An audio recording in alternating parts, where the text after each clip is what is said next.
ஏர் உள்ளே போகட்டும். இப்போ நமக்கு மதிய வெயில் பழந்து அடிச்சுக்கிட்டு இருக்குது. இந்த சமயத்தில் நமக்கு வெளில எவ்வளோ டெம்பரேச்சர் இருக்குது அப்படிங்கிறத வந்து பார்த்துருவோம். கரெக்டாக வந்து பார்த்தீங்கன்னா ஒரு 52 டிகிரி காட்டுதுங்க வெளியில். இதுவே நம்ம ரூமுக்குள்ளே எவ்வளோ இருக்குது அப்படிங்கிறதையும் பார்த்துருவோம். அப்படி உள்ள போயிடும்.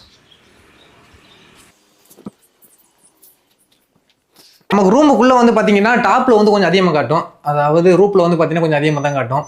42 டிகிரி காட்டுதுங்க பார்த்தீங்களா. இப்போ ரூமுக்குள்ளே நம்ம பொதுவாக எவ்வளோ இருக்குது அப்படிங்கிறத வந்து பார்த்துருவோம். இது வந்து 32 காட்டுது பார்த்தீங்கன்னா தெரியும் 32. இப்போ என்ன பண்ண போறோம்னா இந்த 32 டிகிரி சின்ன எக்ஸ்பெரிமெண்ட் மூலமா குறைக்க முடியுதா அப்படிங்கிறத பார்க்க போறோம். ஆரம்பிச்சிருவோமா? இந்த எக்ஸ்பெரிமெண்ட் பண்றதுக்கு நமக்கு ஒரு பிரிட்ஜ் பாக்ஸ் வந்து பார்த்தீங்கன்னா தேவை. அதை நம்ம பழைய இரும்பு கடையில இருந்து எடுத்து வர போறோம். நம்ம இரும்பு கடை போய் பார்த்ததுல இந்த ஒரு பிரிட்ஜில் மட்டும் வந்து பார்த்தீங்கன்னா டோர்லாம் வந்து இருந்துச்சு. அதனால இந்த பிரிட்ஜ் தான் வந்து எடுக்க போறோம்.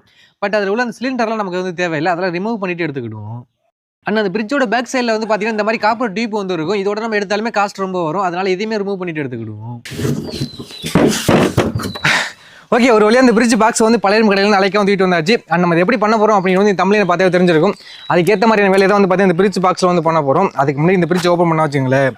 உள்ளரான கொடூரமாக வந்து இருக்குது. இதை வந்து க்ளீன் பண்ண வேண்டியது இருக்குது. அண்ட் அதுக்கு முன்னாடி வந்து பார்த்தீங்கன்னா சில பார்ட்டில் ரிமூவ் பண்ண வேண்டியது இருக்குது. அதை ரிமூவ் பண்ணிக்கிடுவோம். இந்த டோரில் உள்ள பார்ட் எல்லாம் சும்மா லாக் தான். அதை கலெக்ட்னாலே வந்துடும். அப்படி இந்த இடத்துல வந்து பார்த்தீங்கன்னா ஒரு கிளாஸ் பார்ட் வந்துருக்கு. அதை அப்படியே எடுத்துருவோம். இந்த ப்ரிசர் பாக்ஸ் மட்டும் ஸ்க்ரூலாம் போட்டு லாக் பண்ணியிருக்காங்க. அந்த ஸ்க்ரூவெல்லாம் கலட்டினா தான் இந்த ப்ரிசர் பாக்ஸ் வந்து நம்ம கலட்ட முடியும். இந்த இடத்துல பார்த்தீங்கன்னா இது கருப்பாக வந்துருக்கு. ஸோ ஏதோ ஷார்ட் சர்க்யூட் ஆயிருக்கா, உள்ள என்ன ஆச்சுன்னு தெரியல. இந்த காப்பர் டியூப்பை மட்டும் கட் பண்ணி விட்டோம்னா அந்த பாக்ஸை தனியாக வெளில எடுத்துடலாம். அண்ட் இந்த ஒயர் செட்டையும் கட் பண்ணி விட்டுருவோம். இதுதான் பிரிட்ஜ்லேருந்து கலட்டின பார்ட்டு. அப்படியே உள்ளரிக்க வந்து பார்த்தீங்கன்னா ஒரு லைட் மட்டும் மிச்சம் இருக்குது. அதை வந்து தட்டி உடச்சி விட்டுருவோம். இந்த பிரிட்ஜ் பாக்ஸ் வந்து நல்லா வாஷ் பண்ண போகிறோம். அப்படி வாஷ் பண்ணாட்டா இந்த பிரிட்ஜ் பாக்ஸ்க்குள்ளே உள்ள ஸ்மெல் வந்து பார்த்தீங்கன்னா ரூமுக்குள்ளே வந்து போயிடும். அப்புறம் இந்த பிரிட்ஜ் பாக்ஸை நான் மெயினாக எதுக்கு செலக்ட் பண்ணேன் அப்படின்னு பார்த்தீங்கன்னா, நம்ம பிரிட்ஜ் பாக்ஸை க்ளோஸ் பண்ணும்போது அதுக்குள்ளே உள்ள கூலிங் வந்து வெளில போகாது பார்த்தீங்களா. அதனால தான் பிரிட்ஜ் பாக்ஸ் வந்து செலக்ட் பண்ணேன். ஸோ அதை வந்து பேசாமல் அப்படியே தூக்கி வந்து வாஷ் பண்ணிடுவோம். வாஷ் பண்ணுறது அப்படிங்கிறது ரொம்ப சிரமம்லாம் இல்லை. நம்ம ஸ்க்ரப்பர் வச்சு லைட்டை தேய்க்கும் போது அந்த பிரிட்ஜுக்குள்ளே உள்ள அழுக்கு எல்லாமே வந்து பார்த்தீங்கன்னா ஈஸியாக வந்து ரிமூவ் ஆயிடுச்சு. இப்போ பிரிட்ஜில் இன்னர் மட்டும் இல்லை, அவுட்டர்லையுமே வந்து பார்த்தீங்கன்னா ஓரளவுக்கு வாஷ் பண்ணிட்டோம். இனி இவனை வந்து பார்த்தீங்கன்னா நம்ம நிமித்து வைக்கிறதுல வேலை இல்லை, அப்படியே படுக்க வச்சிடும். இதுக்கப்புறம் வேலையை வந்து பார்த்தீங்கன்னா மேலே தான் வந்து இருக்குது. அதாவது சிம்பிளாக வந்து சொல்லிடுறேன். இப்போ நம்ம அந்த பாக்ஸுக்குள்ளே வந்து பார்த்தீங்கன்னா ஒரு வழியாக ஏரை வந்து கொடுக்க போகிறோம். இன்னொரு வழியாக அந்த ஏரை வந்து எடுக்க போகிறோம். அந்த உள்ளே கொடுத்து வெளில வருது பார்த்தீங்களா ஏர், அந்த வர்ற வழியில் வந்து அந்த ஏர் வந்து கூலிங்காக வந்து வர போது. இவ்வளோ தான் கான்செப்ட். அது எப்படி பண்ணுறது அப்படிங்கிறத பார்க்க போகிறோம். இப்போ நம்ம ஏர் இன்லெட்டுக்கான பைப் வந்து பார்த்தீங்கன்னா இந்த இடத்துல ஃபிக்ஸ் பண்ண போகிறோம். அதுக்காக 4-5 பைப்பு சின்னதாக ஒரு பீஸ் வந்து எடுத்துருக்கிறேன். இப்போ இந்த இடத்துல வச்சுட்டு இது அவுட்டை சுற்றி அப்படியே மார்க் பண்ணிக்கிடுவோம். எஸ், இதை அப்படியே கட் பண்ணி எடுத்துருவோம். ஃபர்ஸ்ட் அந்த இடத்துல ட்ரில் பண்ணி சின்னதாக ஹோல் வந்து போட்டுக்கிடுவோம். இப்போ இதை அப்படியே ஓப்பன் பண்ணிவிட்டு உள்ளே வந்து பார்த்தீங்கன்னா இந்த பிளாஸ்டிக் வந்துருக்கு. இதுலேயும் வந்து வட்டை போட்டுக்கிடுவோம்.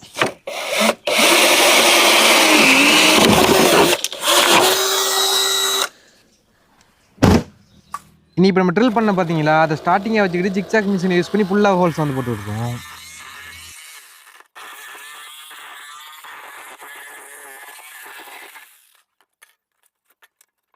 இப்போ அப்படியே இந்த பைப்பை இது உள்ள இன்செர்ட் பண்ணிவிட்டு இந்த இடத்துல வந்து பார்த்தீங்கன்னா ஏர் லீக்காக எம்சியில் வந்து ஒட்டிடுவோம். ஓகே, இப்போ நமக்கு இன்லைட் பைப்பில் கம்ப்ளீட்டாக ஒர்க் வந்து முடிஞ்சிருச்சு. அடுத்ததாக வந்து பார்த்தீங்கன்னா நம்ம ஏரை வெளில எடுக்கிறதுக்கான அவுட்லைட் பைப் வந்து ஃபிக்ஸ் பண்ண போகிறோம். அதுக்காக வந்து பார்த்தீங்கன்னா 3-5 ஓஸ் வந்து ஒரு 10 அடி நீளத்துக்கு வந்து எடுத்துருக்கேன். இதுக்கு இந்த 3-5 ஓஸ் வந்து செலக்ட் பண்ணி அப்படின்னு வந்து பார்த்தீங்கன்னா 12th நீ படிச்சிருக்கலாம். ஏரானது அடர்த்தியான பகுதியிலிருந்து சிறிய துளையின் வழியாக வெளியேறும்போது அந்த ஏர் வந்து குளிர் அடையுது அப்படிங்கிற மாதிரி. எக்ஸாம்பிளுக்கு வந்து பார்த்தீங்கன்னா பக்கத்தில் கையை வச்சுக்கிட்டு அப்படின்னு ஊதி பார்த்தீங்கன்னா கொஞ்சம் அப்படியே ஹீட்டாக இருக்கிற மாதிரி வந்து ஏர், அதுவே கொஞ்சம் உதட சுருக்கி அப்படி ஊதுனீங்கன்னா அந்த ஏர் வந்து பார்த்தீங்கன்னா ஜில்னஸாக இருக்கிற மாதிரி இருக்கும். இதில் என்ன கான்செப்ட் அப்படின்னு வந்து பார்த்தீங்கன்னா அந்த அடர்த்தியான பகுதி வந்து இந்த பிரிட்ஜ் பாக்ஸ் வந்து யூஸ் பண்ண போகிறோம். அந்த சிறிய துளை வந்து பார்த்தீங்கன்னா இந்த ஓஸ் தான். இது எப்படி இந்த இடத்துல ஃபஸ்ட்டு இதோட அவுட்டர் சுற்றில மார்க் பண்ணிடுவோம். இதே அதே மாதிரி கட் பண்ணி எடுத்துருவோம். இப்போ இந்த ஹோல்ஸ்குள்ளே அந்த ஓஸை இன்சர்ட் பண்ணிவிட்டு அதே மாதிரி ஏர் லீக் ஆகாமல் எம்சில் போட்டு ஒட்டி விட்டுருவோம். இப்போ நம்ம இன்லைட் பைப்பையும் ஃபிக்ஸ் பண்ணிட்டோம் அண்ட் அவுட்லைட் பைப்பையும் ஃபிக்ஸ் பண்ணிட்டோம். இனி இந்த ஏர் அவுட்லைட் பைப் வந்து பார்த்தீங்கன்னா நம்ம ரூமுக்குள்ளே வந்து சொருவ போகிறோம். இப்போ இந்த அவுட்லெட் ஓஸை நம்ம வீட்டில் இந்த சேனலில் தான் ஃபிக்ஸ் பண்ண போகிறோம். அந்த ஓஸை ஃபிக்ஸ் பண்ணுறதுலையுமே ஒரு சின்ன ப்ராப்ளம் இருக்குது. என்ன அப்படி வந்து சொல்கிறேன். நம்ம சேனலை திறந்துட்டு அந்த ஓஸை வந்து பார்த்தீங்கன்னா இந்த இடத்துல தான் ஃபிக்ஸ் பண்ணுவோம். அப்படி ஓஸை ஃபிக்ஸ் பண்ணதுக்கப்புறம் வந்து பார்த்தீங்கன்னா சேனலில் வந்து நம்மளால் சாத்தவும் முடியாது. இப்போ என்ன நடக்கணும் வந்து பார்த்தீங்கன்னா அந்த ஓஸோலே ஏரை வந்து உள்ளே விடுவோம். இங்கே ஃபுல்லாக வந்து பார்த்தீங்கன்னா கேப்போ இருக்கும். ரிட்டன் அந்த ஏர் வந்து பார்த்தீங்கன்னா இந்த வழியாக வெளில வந்துடும். அதுக்குமே சின்னதாக ஒரு சொல்யூஷன் இருக்குது. ஃபஸ்ட் அதை பண்ணிவிட்டு அதுக்கப்புறம் ஓஸை ஃபிக்ஸ் பண்ணுவோம். அதாவது என்ன பண்ண போகிறோம்னு கேட்டிங்கன்னா இந்த கார்ட்போர்ட் சீட்டை யூஸ் பண்ணி இந்த டோட்டல் சன்னலுமே ஃபஸ்ட்டு க்ளோஸ் பண்ணிக்கிடுவோம். இப்படியே வச்சுட்டு கட்டு கம்பியை கொடுத்து உள்வாக்கில் கட்டிடலாம். செவத்தோட்டில் அப்படியே வச்சுரு. அவ்வளோதான். இனி இந்த அவுட்லெட் ஓஸை சன்னலில் ஃபிக்ஸ் பண்ணுறதுக்கான நேரம் வந்துருச்சு. இப்போ என்ன பண்ணுறோம்னா அப்படியே ஏறி இந்த ஓஸை மடித்து இந்த இருக்குது பார்த்தீங்களா கார்ட்போர்ட் சீட்டு, அதில் வச்சுட்டு சுற்றிலும் மார்க் பண்ணிக்கிடும், அவுட்டர் சுற்றிலும். அவ்வளோதாங்க.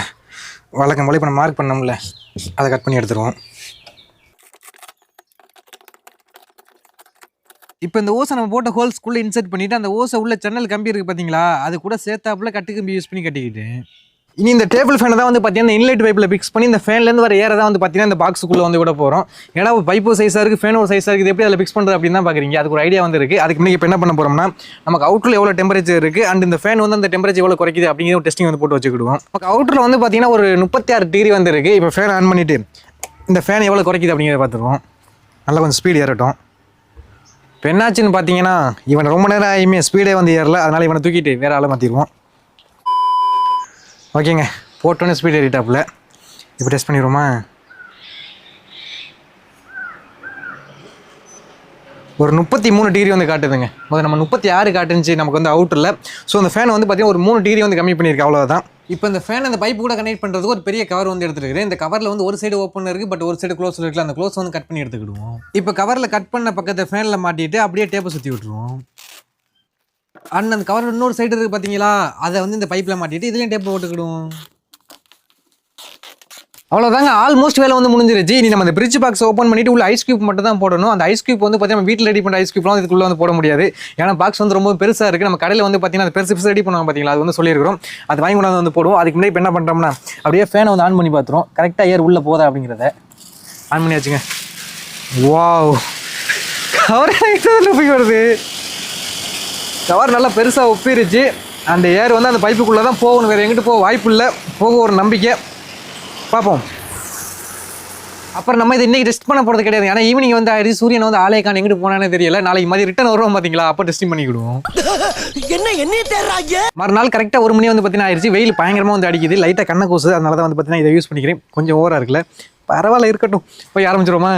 நம்ம சொன்ன மாதிரி வந்து பார்த்தீங்கன்னா ஐஸ் கியூப் வந்து வாங்கிட்டு வந்தோம். பயங்கர வெயிட்டாக வந்து இருக்குது. இந்த ஐஸ் மட்டும் தான் ஜில்லுன்னு இருக்குது. அந்த வெயிலில் ஐஸ் கியூப் எடுக்க போய்ட்டு வந்து பார்த்தீங்களா, அதில் அந்த கூலிங் கிளாஸ் அப்படியே ஹீட் ஆகி இது வந்து கண்ணில் வந்து லைட்டாக சுடுதுங்க. அந்த மெட்டல் சுற்றி உள்ளது அந்தளவுக்கு வெயில் வந்து அடிச்சிக்கிட்டு இருக்குது. இப்போ என்ன பண்ணுறோம்னா, ஃபேன் அடி கீழே வச்சுட்டு நம்ம ஃப்ரிட்ஜை திறந்து ஐஸ் கியூப் வந்து உள்ளே செட் பண்ணிடுவோம். எப்படி ஃபேன் ஒருத்தர் எப்படி பிடிச்சிக்க ஐஸ் அப்படியே உள்ள ஒரு பறை எடுத்து இறக்கிடுவோம். எப்படி உள்ளே போட்டுருவா? ஓகே,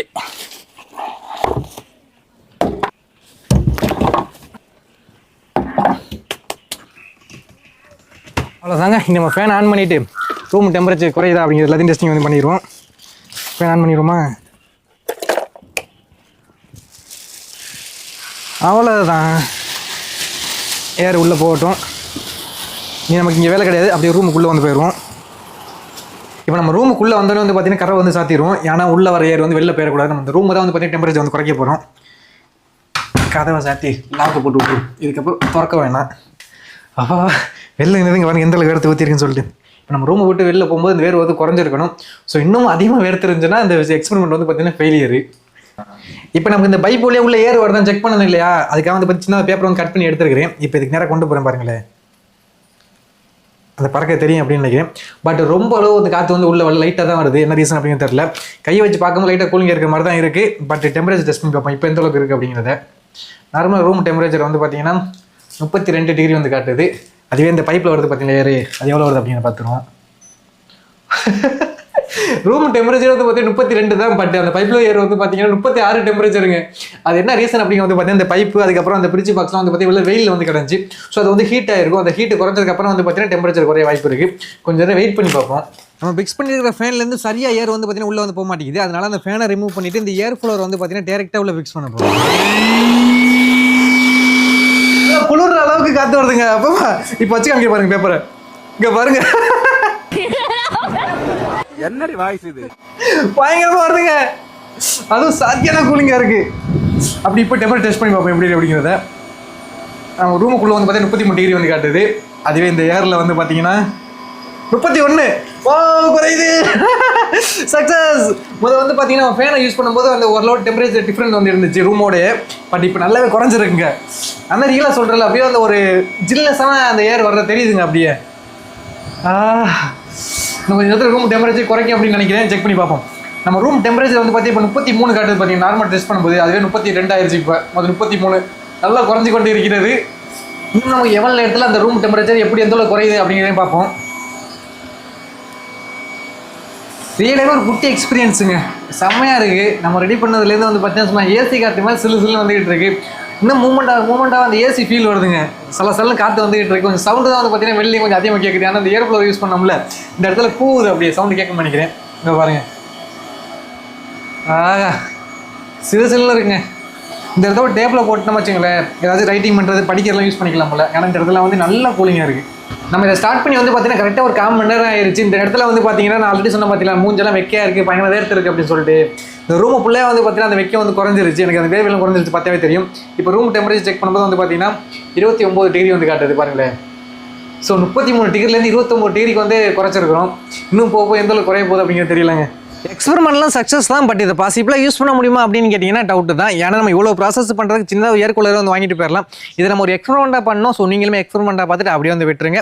அப்புறம் அந்த வீடியோ பற்றி என்ன நினைக்கிறீங்க, இதே மாதிரி வேறு என்ன பண்ணலாம் அப்படிங்கிறத கமெண்ட்டில் தட்டி விட்டுருங்க. அண்ட் முடிஞ்ச வீடியோ ஒரு லைக் மட்டும் கொடுத்துருங்க. நம்ம நெக்ஸ்ட் இன்ட்ரெஸ்டிங் வீடியோவில் வெயிட் பண்ணலாம்.